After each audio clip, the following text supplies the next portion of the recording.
Hello, friends and fellow model collectors. In today's video, we're going to take a look at a new re-release, if you will, from First Gear. More on that momentarily. It is stock number 80-0303, the 187 scale International Harvester TD-25 Crawler Dozer. This is the box that was shipped to me in, which is the auto-shipping box. You can see the number there. Here's the barcode. Same thing, First Gear Incorporated on the bottom. Let's take an X-Acto knife, open it up, and see what we have inside. Boy, it would be embarrassing if this isn't the TD-25 in here, would it? Alright, let's see. And it, in fact, is as advertised. So there it is from the top down. Now, I mentioned just moments ago that this is a re-release, easy for me to say, of a model that was produced almost 20 years ago by First Gear. So it's nice to have it back for a new generation, or if you missed out on getting one the first time around. Taking a look at the box, it is the same two-tone style packaging that we have seen all of the other International Harvester vintage models that have been re-released. 187 HO scale, the First Gear logo, 14 and up.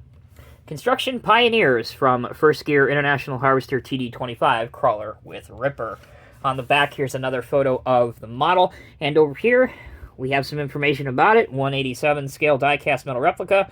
ROPS, which if you're new, stands for Rollover Protection Unit. Segmented movable tracks, functioning blade, and posable ripper attachment. Measures about 3.75 inches long. With that done, let's open up one side flap and get it out. As you can see, the model is housed between two plastic pull-apart formers.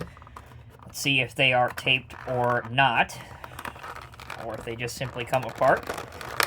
Looks like they're not taped. So there you go. Thankfully, no twist ties, because of course they are not necessary. And when you take it out of the box, the model is fully assembled, and you don't have to put any parts on it. With the model free from the box and on the spin table, let's go over some of the decals and details. Starting off at the front, as it just passed you, you can see International written out on both the front and the side. Open engine bays allow for a little bit of engine detail. You can see an exhaust and an air cleaner up on top. The back has that simulated mesh on the back, which is perforated, and in 187 scale, it really does look phenomenal. And TD-25 can be seen in the white circle logo at the back. The blade has some good detail on the bottom, as you can see as it spins back around to the front of you, along with silver painted headlights. Looking inside the cab area, you can see black gear levers and a black seat, along with a fire extinguisher that is mounted to the floor, on the left-hand side. The rear features a rear-mounted 3-shank ripper. Again, all of the teeth are metal as well. Again, for a 187 scale model, this has a lot of detail packed into it and a lot of metal content, both of which are great to see. We'll round out the details with a look at the metal segmented tracks. Here's a better look at the bottom of the model, where you can see the aforementioned metal segmented tracks, and printed on the bottom reads 2005 First Gear, which again is the year that this model was originally produced and released. Now that I've highlighted some of the decals and details, let's go through the functionality. Again, this model is 187 scale, so it is really, really small, but the functionality is good. Even the metal segmented tracks will roll on a really smooth surface as this, and they will roll a lot better with some friction, or if you move them in either direction with your fingers. All right, let's take a look at the large blade.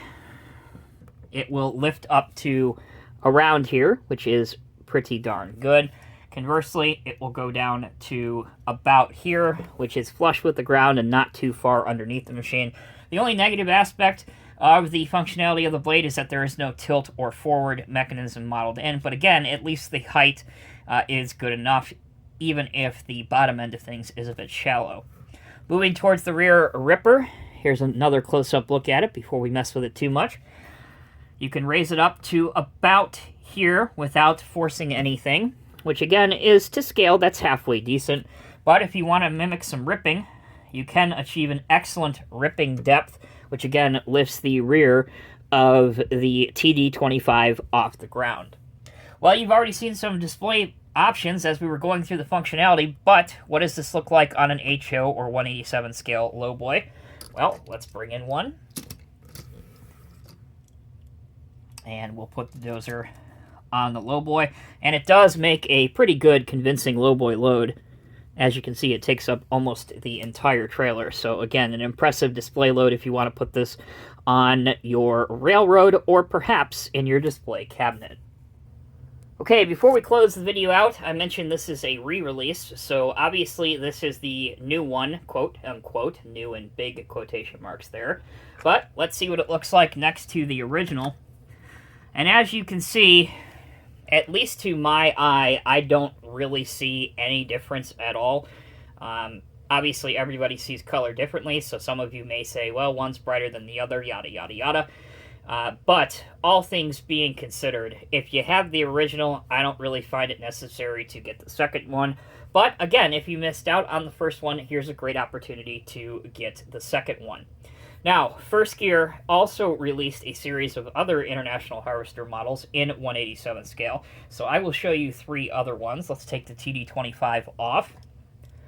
Next, we have the 175 Crawler Loader. This is a favorite model of mine in 1/87 scale. Again, due to the modeled 4-in-1 bucket, which actually is quite nice in 1/87 scale.